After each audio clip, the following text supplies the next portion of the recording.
Selamat siang para netizen dimanapun kita berada, salam inspirasi bagi kita semua. Kita lihat saja ya, narasi-narasi dalam video-video yang beredar hari ini dan katanya sudah nyoblos duluan begitu kan ya.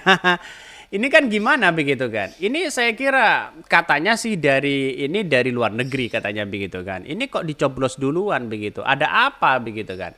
Apakah ini sebagai bentuk kampanye atau siapa begitu kan? Yang jelas-jelas mereka banyak sekali pro dan kontra begitu. Lihat saja mereka dalam beberapa postingan yang ada begitu kan ya, seolah-olah mereka menunjukkan bahwa saya memilih seorang Prabowo katanya. Mau pilih siapapun ya silakan, tapi bukan cara-cara seperti ini yang harus kita pertontonkan kepada rakyat Indonesia begitu kan. Seolah-olah mereka ada, lihat saja apakah ini ada kecurangan besar, apakah KPU sudah ceroboh atau apa begitu kan. Ini tidak sah mereka begitu, karena pada hakikatnya di Indonesia sendiri ya tidak belum dicoblos dan sebagainya begitu kan, belum nyoblos begitu kan, belum ada pemilihan dan sebagainya begitu. Jadi artinya apa? Artinya selama ini saya kira dengan narasi-narasi yang kemudian beredar hari ini ya, kata Pak Mahfud ya, KPU mungkin ya ceroboh di situ begitu kan. Jadi sayang, seribu sayang ada seperti itu. Ini apakah ini bukan pelanggaran pemilu? Kenapa itu surat suara bisa mereka peroleh? Saya ya telah simpan 2 video sebagai bukti, mohon penjelasannya agar terlaksana Pilpres dan Jurdil. Ya katanya ini di Eropa katanya begitu ya. Katanya di luar negeri ini begitu. Kenapa kok dicoblos duluan? Itu yang menjadi pertanyaan penting. Dan kenapa ketika nyoblos dipertontonkan seperti itu begitu kan? Ini bukan soal mau pilih siapa, tapi ini soal masalah bagaimana ya netralitas di situ begitu. Dalam artian bahwa kalau mau mendukung Prabowo ya silakan, tanpa dipertontonkan kepada publik begitu kan. Itu kan sebenarnya di situ begitu. Poinnya di situ begitu. Jadi kalau ada orang yang mengatakan bahwa wah, ya dengan cara-cara seperti itu kan ya bisa dilihat lah dengan apa keinginan mereka begitu kan. Ya, dengan cara itu kan menurut saya pribadi demokrasi kita sudah mengalami penurunan yang sangat luar biasa begitu. Kami yang diaspora Eropa nggak boleh mengupload di medsos apa yang kita pilih. Ada di tempat, ada tempel di amplop depan katanya ya. Pemilu ya belum dimulai udah ada yang coblos duluan. Ini gimana coba bayangkan ya. Narasi-narasi itu sudah muncul begitu kan, katanya dianggap tidak sah, dikirim lagi, tapi beredar juga ya seperti itu begitu. Kita diaspora di Italia ya bahkan dikasih sosialisasi bahwa satu, pas nyoblos nggak boleh pakai bolpen ya, nggak sah hitungannya. Dua, nggak boleh upload surat suara ke medsos demi kerahasiaan. Lah ini ya pada banget pamer nyoblos ya, mana nggak sah lagi katanya begitu. Itu komentar-komentar netizen begitu kan ya. Ini gimana begitu kan ya, sayang seribu sayang dengan adanya hal-hal seperti itu begitu kan, sudah dicoblos tapi masyarakat kan sudah paham ini bukan soal milih siapa dan milih siapa, tapi ini soal bagaimana cara-cara mereka menyoblos yang dipamerkan kepada rakyat Indonesia, seolah-olah mereka begitu kan ya kampanye di situ begitu kan. Apakah ini tidak melanggar? Ya mana ada begitu, kalau nyoblos Prabowo mana ada pelanggaran.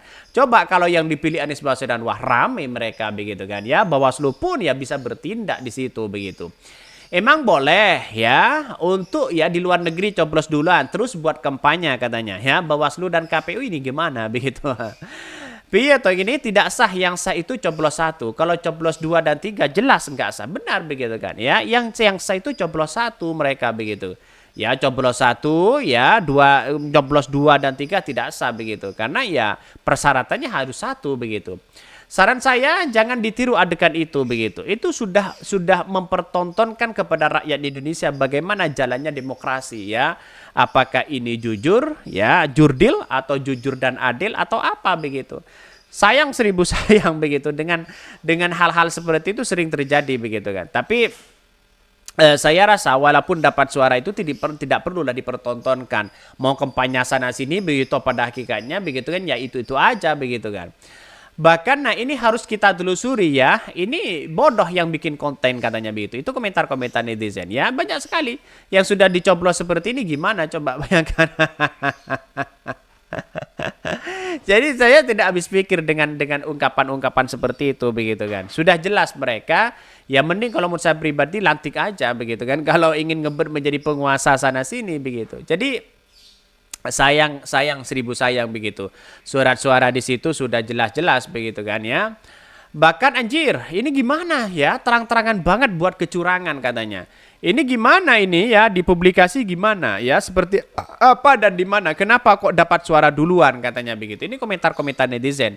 Negara berlahan mana tuh yang sudah tanggal 14/22/2024 ya. Gimana ini katanya? Ini komentar-komentar netizen banyak sekali pro dan kontra begitu kan. Tapi pada kenyataannya dengan hal-hal seperti ini kan sudah melihat bahwa sebuah netralitas itu kan gimana begitu kan. Boleh Anda punya pilihan masing-masing, tapi bukan dipertontonkan hari ini. Kenapa harus dicoblos hari ini begitu kan? Logikanya kan seperti itu begitu.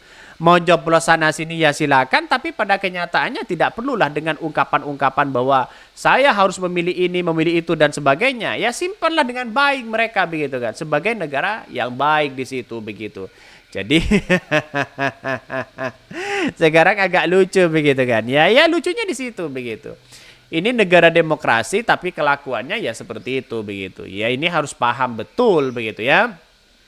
Jadi kalau menurut saya pribadi ya dengan adanya seperti ini mending nggak usah kirim surat-suara ke luar negeri begitu kan.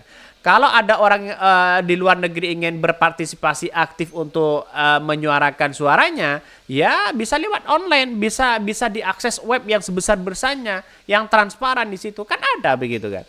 Jadi saya kira hal-hal seperti itu begitu kan ya bisa saja ini banyak pro dan kontra begitu. Tapi saya yakin dan saya yakinnya ya hal-hal seperti itu dipertontonkan justru tidak dipilih oleh rakyat karena dianggap sebagai curang mereka begitu kan. Dianggap sebagai curang dan sebagainya ya terus kemudian seolah-olah ini dibiarkan dan sebagainya. Orang tidak begitu simpati dengan cara-cara seperti itu begitu. Maka kemudian yang terjadi adalah banyak pro dan kontra ya. Enggak tahu ini di mana tapi yang jelas kenapa mereka dapat suara? Apakah ini di luar negeri atau siapa begitu kan? Ini kacau begitu kan. Ya KPU dan Bawaslu harus memberikan tindakan yang sebenar-benarnya begitu dan seadil-adilnya begitu sebagai lembaga independen di situ begitu. Oke ya, mungkin itu ya yang kami sampaikan ya tonton terus channel Hodari Podcast Rakyat ini karena ada berita-berita menarik dan viral setiap harinya. Salam para netizen, salam inspirasi bagi kita semua. Jangan lupa di subscribe di YouTube Hodari Podcast Rakyat ini.